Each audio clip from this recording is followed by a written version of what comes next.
Welcome back, welcome back. If you feel like me, then you feel like this.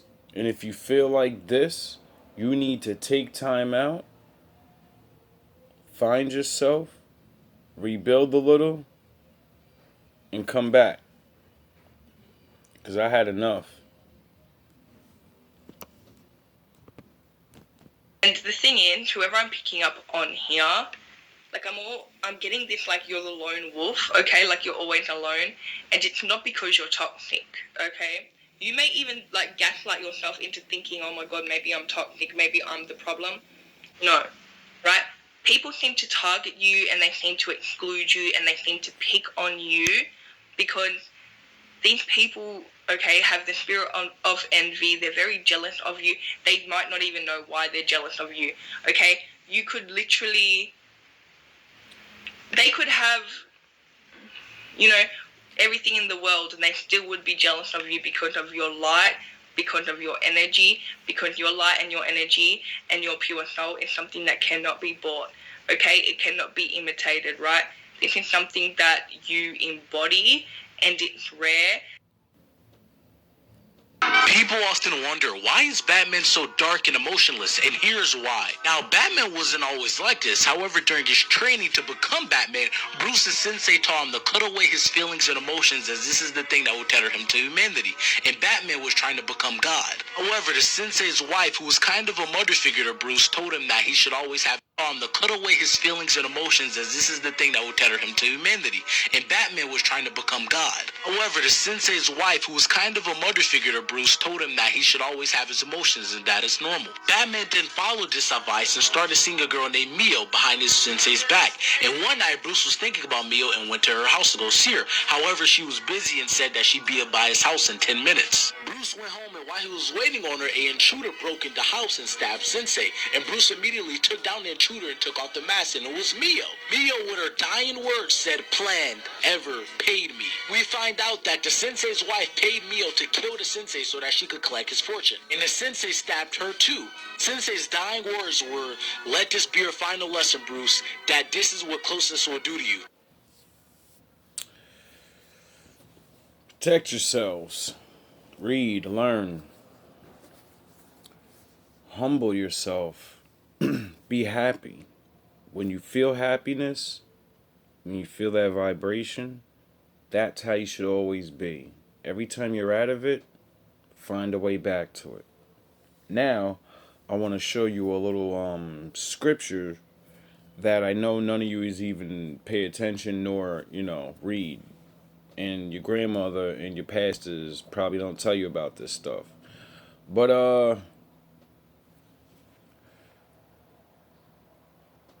I will.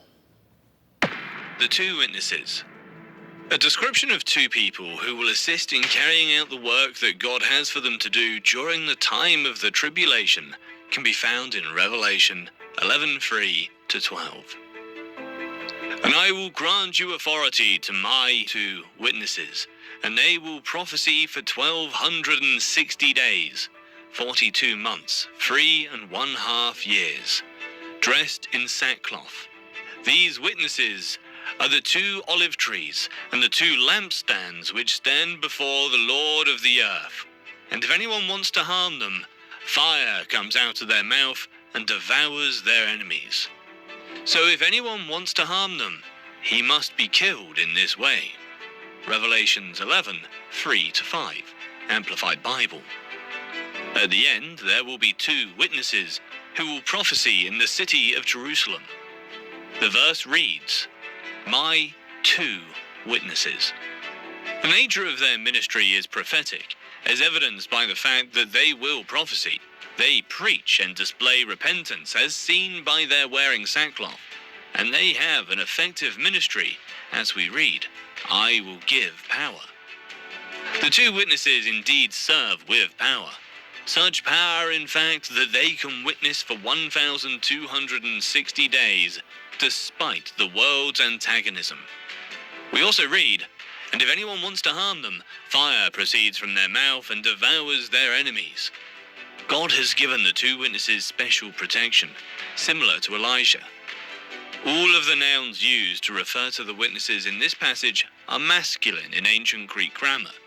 The two witnesses are two men. The two witnesses in the book of Revelation will have miraculous powers to accompany their message, and no one will be able to stop them in their work. Revelations 11:6 Amplified Bible. All of the nouns used to refer to the witnesses in this passage are masculine in ancient Greek grammar. The two witnesses are two men.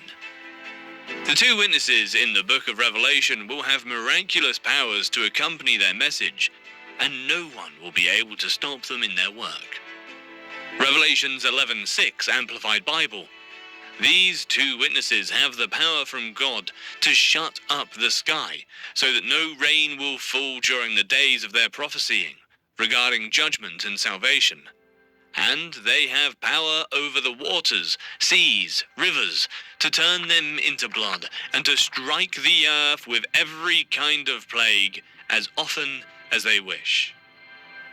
The two witnesses will have miraculous power, but they will be killed when their testimony is concluded. The wicked world will rejoice, allowing the bodies of the fallen prophet to lie in the streets. Revelation 11:7-10 Amplified Bible.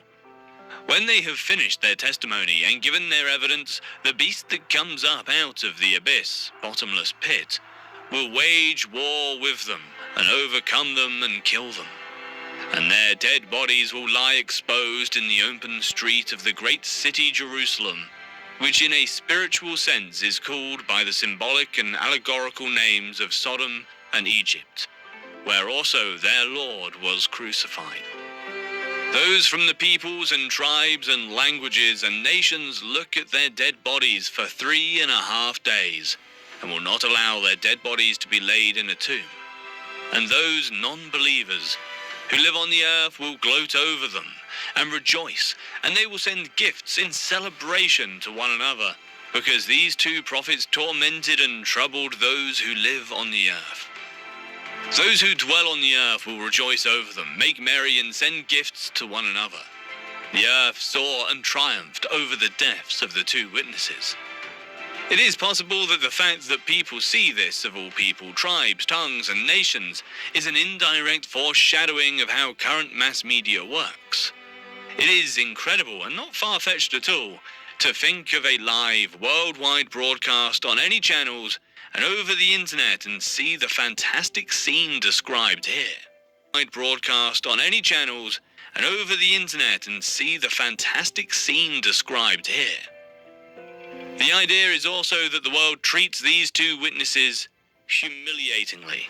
To have his dead body lie in view of all was the worst humiliation a person could suffer from his enemies. Johnson. The preaching of these two witnesses and their call to repentance was a torment for many because they could not stand to hear the truth while they loved their lie. Their bodies will lie in the streets for just over 3 days, while the transnational mass, tormented in conscience by their expressions, gloat over and celebrate their removal. Here's your Jesus, you fucking morons. Elijah, the prophet that never died. What a journey Elijah had. The old prophet had emerged as God's man of the hour, having been trained at Cherith, shaped and refined at Zarephath, used magnificently on Mount Carmel, powerfully anointed to stand before King Ahab on numerous occasions, and finally given the companionship of his friend Elisha. Elijah appeared to have reached the pinnacle of life's experiences, heroic almost beyond belief, yet humble of heart. But he was about to outdo them all. He was about to avoid death. The Grim Reaper's scythe would completely miss him.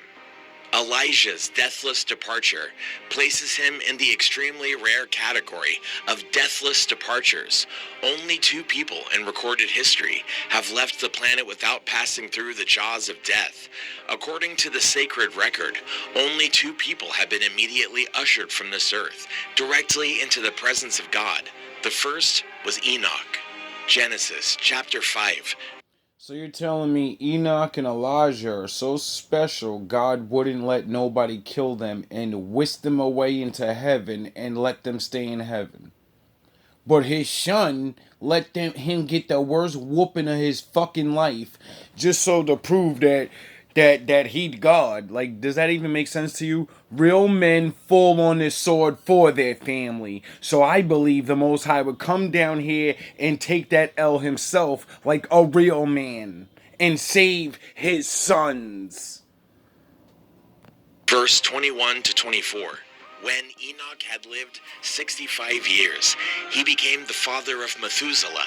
After he became the father of Methuselah, Enoch walked faithfully with God 300 years and had other sons and daughters. Altogether, Enoch lived a total of 365 years.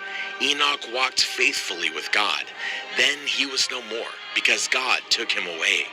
The second was Elijah.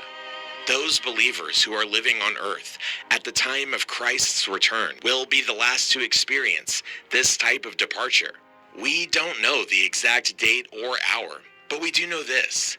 Those who are alive when Christ returns for his own will be spared from death. In his first letter to the Corinthians, Paul writes with assurance, 1 Corinthians chapter 15, verse 51 to 54. Listen, I tell you a mystery.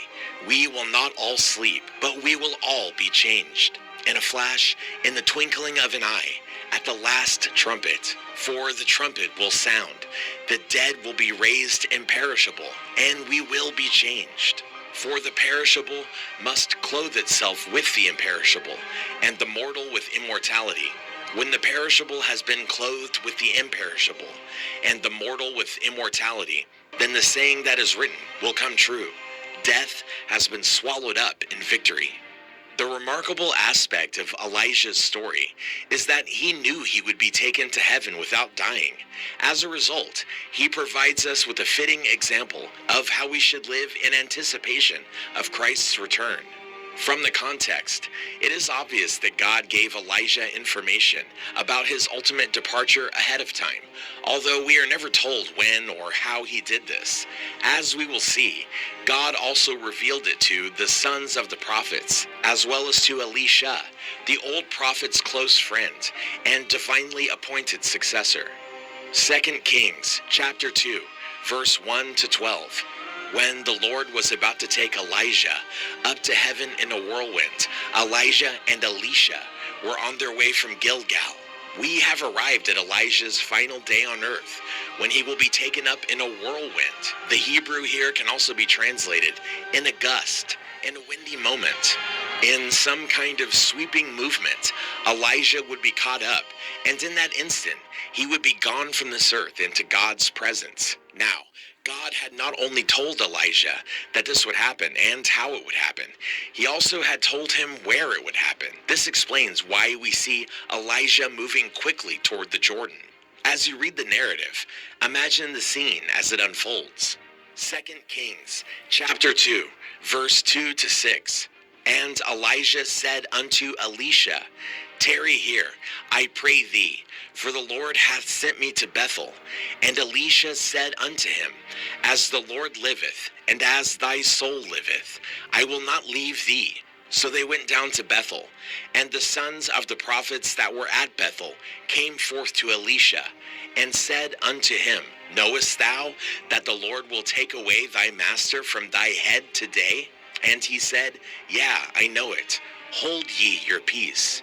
And Elijah said unto him, Elisha, tarry here, I pray thee, for the Lord hath sent me to Jericho. And he said, As the Lord liveth, and as thy soul liveth, I will not leave thee. So they came to Jericho, and the sons of the prophets that were at Jericho came to Elisha, and said unto him, Knowest thou that the Lord will take away thy master from thy head today? And he answered, Yea, I know it. Hold ye your peace. And Elijah said unto him, I will not leave thee. And they too went on. The sons of the prophets asked Elisha the same question in both Bethel and Jericho. Do you know that the Lord will take away your master from over you today? Elisha responded, Elisha, his close friend and the younger prophet to whom he would pass the mantle of authority, recognized the importance of taking time to reflect on everything that was going on. As a result, Elisha effectively says, no questions, please. You guys need to be quiet. Give Elijah some time to think and reflect. Gilgal was the starting point. According to Joshua 4, Gilgal, but also death of the self-life. There, Elijah recalled the days when he had surrendered the strength of his own flesh and died to his own desires and plans. Over the years, this determined Tishbe man had learned to rely on his God rather than himself. He had learned to walk in the Lord's strength, not his own. He'd learned to submit, wait, and obey.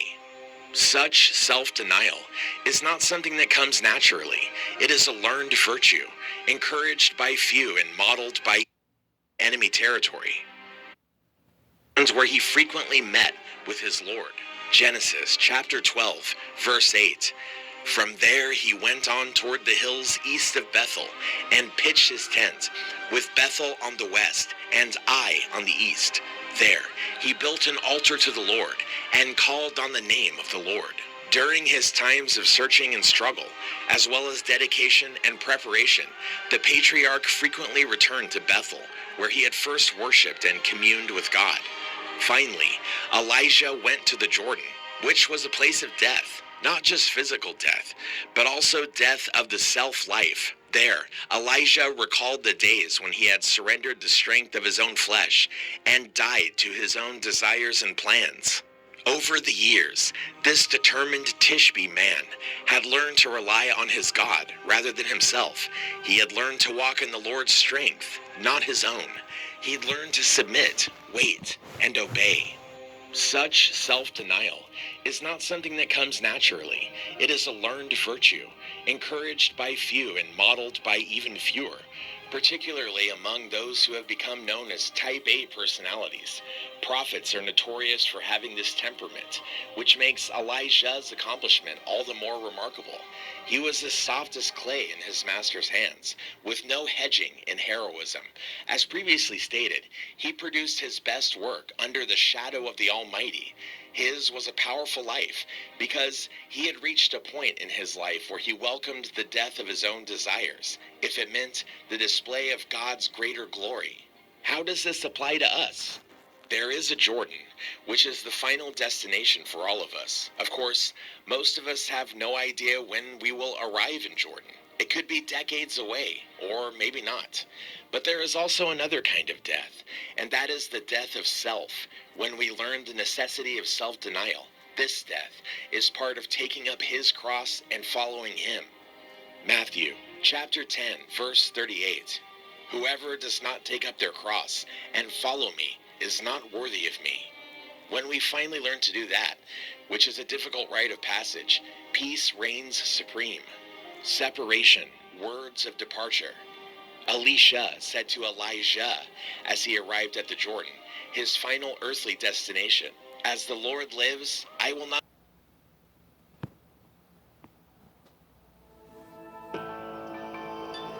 The wolf on the hill is never as hungry as the wolf climbing the hill.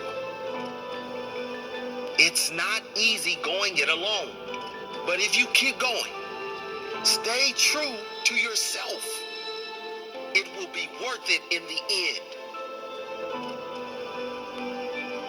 The hardest walk you can make is the walk you make alone. But that is the walk that makes you the strongest. That is the walk that builds your character the most. To all of you fighting battles alone, to all of you going against the grain, battling the naysayers, stay strong. Keep going. Stay strong. Keep going. This walk is hard, but the hardest walks lead to the greatest destinations. The toughest climbs always lead to the best views. It will be worth it in the end. And if you show what you are made of, the right people will show up in your life. You won't be a lone wolf forever.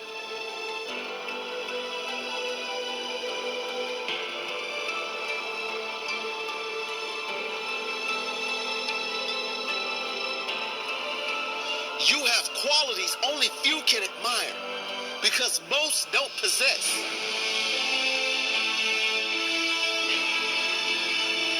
You have strength only few can understand because most have never experienced. So don't give in. Don't settle. Don't lower your expectations to fit into the world. You were born to stand out. You were born to lead. Lead the pack.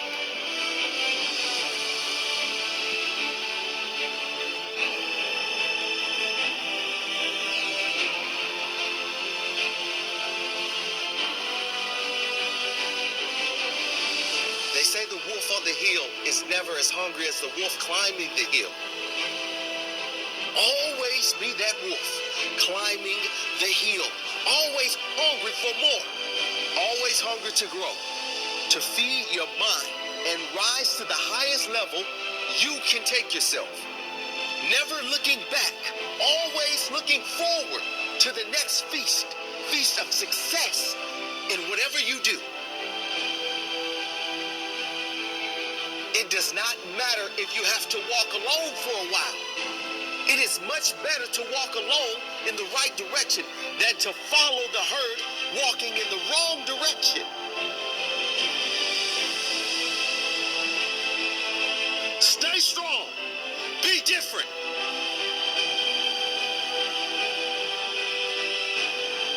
Your destiny is in your hands. Get out there and hunt it. There was a moment in the middle of combat when you actually said you gave up. Surrender is an outcome far worse than defeat. I won't tolerate that kind of weak behavior from a Saiyan. Right, I'm so sorry. Never forget what you are, damn it. Where is your Saiyan pride? My Saiyan pride, what does that mean? It means strength. Strength is the only thing that matters.